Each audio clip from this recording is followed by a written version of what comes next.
এবারে আমন্ত্রিত দর্শকদের জন্য পর্ব চুয়াডাঙ্গার হাজারদুয়ারি খ্যাত এই বিদ্যালয় প্রাঙ্গণে এই মুহূর্তে যে হাজার হাজার দর্শক বসে আছেন তাদের মাঝখান থেকে আমরা 4 জন দর্শককে নির্বাচন করব আমাদের পরবর্তী পর্বের জন্য। এই পর্বে আমাদের দর্শক নির্বাচন প্রক্রিয়া হচ্ছে প্রশ্নোত্তর, অর্থাৎ আমাদের প্রশ্ন এবং আপনাদের উত্তর। যেহেতু আজকে আমরা এই প্রাচীন জনপদ চুয়াডাঙ্গায় এসেছি, তাই এই অঞ্চলকে ঘিরেই আপনাদের কিছু প্রশ্ন করব। যিনি সঠিক উত্তর দিতে পারবেন তিনি নির্বাচিত হবেন আমাদের পরবর্তী পর্বের জন্য। আমাদের 4 জন দর্শক প্রয়োজন, 2 জন নারী এবং 2 জন পুরুষ। এই পর্বে আমাকে সহযোগিতা করবে রানা এবং মামুন, তারা এই সঠিক উত্তরদাতাদের বাছাই করবে। তাহলে আমরা শুরু করছি। প্রথম প্রশ্ন, বলতে হবে কত সালে ব্ল্যাক বেঙ্গল গোট বা ছাগল বাংলাদেশের জিআই বা ভৌগোলিক নির্দেশক পণ্য হিসেবে স্বীকৃতি পেয়েছে এবং এই জিআই স্বীকৃতি প্রাপ্তির তালিকায় এটি কততম স্থানে রয়েছে? এখানে একজন বলুন আপনি। 2024 সাল। 2024 সালে কততম স্থান? 21তম স্থান। উত্তর সঠিক হয়েছে। তার জন্য করবেন। আপনার নাম? মোহাম্মদ শহীদুল ইসলাম শহীদ। কি করেন আপনি? ছোটখাটো কণ্ঠশিল্পী আর কি। গান করেন। অনেক ধন্যবাদ, আমরা একজন শিল্পীকে পেয়ে গেলাম। এবার আমরা চলে যাব পরবর্তী প্রশ্নে। পরবর্তী প্রশ্ন হচ্ছে এই চুয়াডাঙ্গা জেলার সবচেয়ে বড় এবং সবচেয়ে ছোট নদীর নাম কি এবং নদী দুটির দৈর্ঘ্য কত? এখানে একজন নারী দেখতে পাচ্ছি, মহিলা, বলুন আপনি। দীর্ঘতম নদী হচ্ছে মাথাভাঙা। ওর দৈর্ঘ্য কত? দৈর্ঘ্য হচ্ছে 71.85। 71.85। ছোটটি কত? ছোট নদী হচ্ছে কালিন্দী। এর দৈর্ঘ্য? দৈর্ঘ্য মাত্র 600 মিটার। 600 মিটার। উত্তর সঠিক হয়েছে। আপনার নাম? নিশাত শারমিন সোনিয়া। কি করেন আপনি? আমি একজন গৃহিণী, নারী উদ্যোক্তা। উদ্যোক্তা এবং গৃহিণী। অনেক ধন্যবাদ, বসুন আপনি। পরবর্তী প্রশ্ন, আমাদের দেশের রাষ্ট্রীয় ভাষা বাংলা হলেও অনেকেই কিছু কিছু অঞ্চলের আঞ্চলিক ভাষা বোঝেন না। আমি চুয়াডাঙ্গার 4টি আঞ্চলিক শব্দ বলছি, বলতে হবে এগুলোর অর্থ কি। শব্দগুলো হচ্ছে অপচ, উইদমো, কৈদমে এবং কুষ্টা। এখানে একজন, হ্যাঁ বলুন আপনি। কুষ্টা মানে পাট। হ্যাঁ, কুষ্টা মানে পাট। কুদমো মানে মিষ্টি কুমড়া। হ্যাঁ, কৈদমে মানে মিষ্টি কুমড়া। অপচ মানে অপচয়। হ্যাঁ, অপচ মানে অপচয়। উদমো মানে বোকা। উইদমো মানে বোকা। উত্তর সঠিক হয়েছে। আপনার নাম? আমার নাম রাশেদ সালাম হায়াত। কি করেন আপনি? ব্যবসা করি। আপনি ব্যবসা করেন। অনেক ধন্যবাদ। তার জন্য করবেন। আমাদের দরকার একজন নারী। পরবর্তী প্রশ্ন, বিশ্বকবি রবীন্দ্রনাথ ঠাকুরের বড় বোন এই চুয়াডাঙ্গারই এক কৃতি সন্তানের স্ত্রী, বলতে হবে তার বোনের এবং স্বামীর নাম কি? বড় বোনের হাজবেন্ডের নাম জয়রাম। জয়রাম বাবু। না, হয়নি। জয়রাম না, জয়রাম হচ্ছে গ্রাম। এখানে একজন, বলুন আপনি। বোনের নাম স্বর্ণকুমারী দেবী আর হাজবেন্ডের নাম জানকীনাথ ঘোষাল। জানকীনাথ ঘোষাল। উত্তর সঠিক হয়েছে, জানকীনাথ ঘোষাল। অনেক ধন্যবাদ। আপনার নাম? মোসাম্মদ শামিমা খাতুন। কি করেন আপনি? আমি হচ্ছে হাউস ওয়াইফ। অনেক ধন্যবাদ। চলে আসুন, আপনার মঞ্চে চলে আসুন। তাদের জন্য করবেন।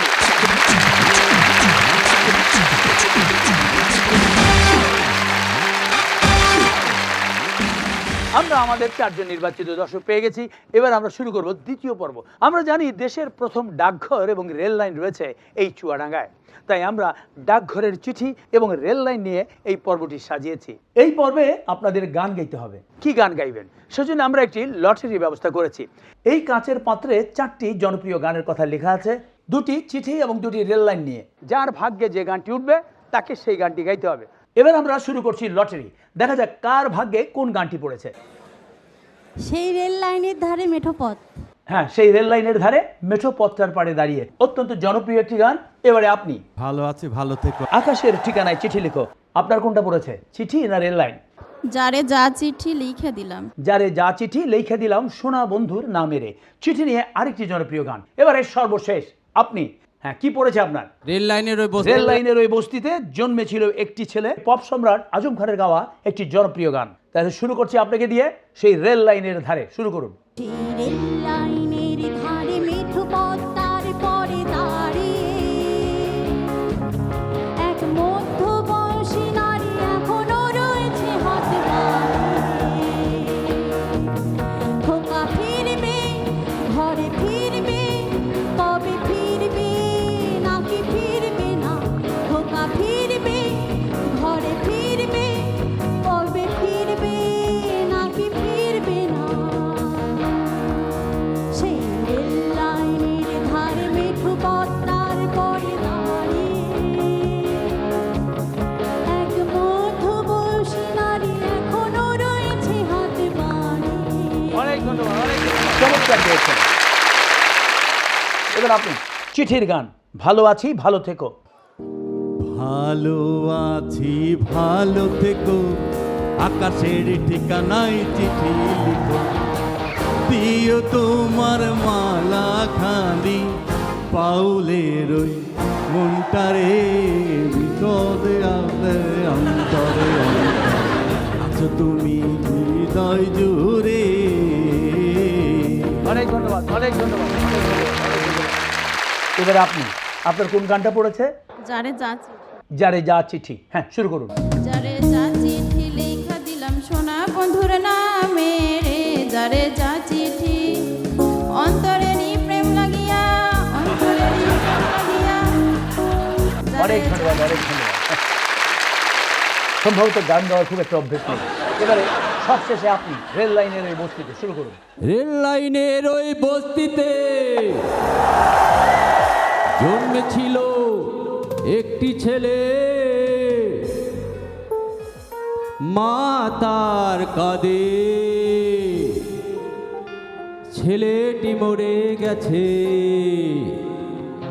হায় রে হায় বাংলাদেশ, বাংলাদেশ, বাংলাদেশ, বাংলাদেশ। অনেক ধন্যবাদ, অনেক ধন্যবাদ। এবারে ফলাফল, আমরা চারজনের গানই শুনলাম, সবাই কম বেশি ভালো গেয়েছেন, যদিও তারা কেউ পেশাদার শিল্পী নন। তবে তাদের মধ্যে আজকে সবচেয়ে ভালো গেয়েছেন। আমরা দর্শকদের প্রতিক্রিয়া শুনলাম, এবারে যন্ত্রশিল্পীদের কাছ থেকে শোনা যাক কে ভালো গেয়েছেন। প্রথম যিনি গিয়েছে, প্রথম যিনি গেয়েছেন, সুতরাং বোঝা যাচ্ছে আজকে এই চারজনের মধ্যে সবচেয়ে ভালো গেয়েছেন নিশাত শারমিন সোনিয়া। তিনি আজকে আমাদের ল্যাপটপ বিজয়ী, তার জন্য করতালি। এবং বাকি যারা রয়েছেন তাদের কারোই নিরাশ হওয়ার কিছু নেই, আপনাদের সবার জন্যই রয়েছে আমাদের কাছে মহামূল্যবান পুরস্কার বই, রয়েছে কেয়ার গিফট সামগ্রী এবং রয়েছে পরিবেশ বন্ধু গাছ।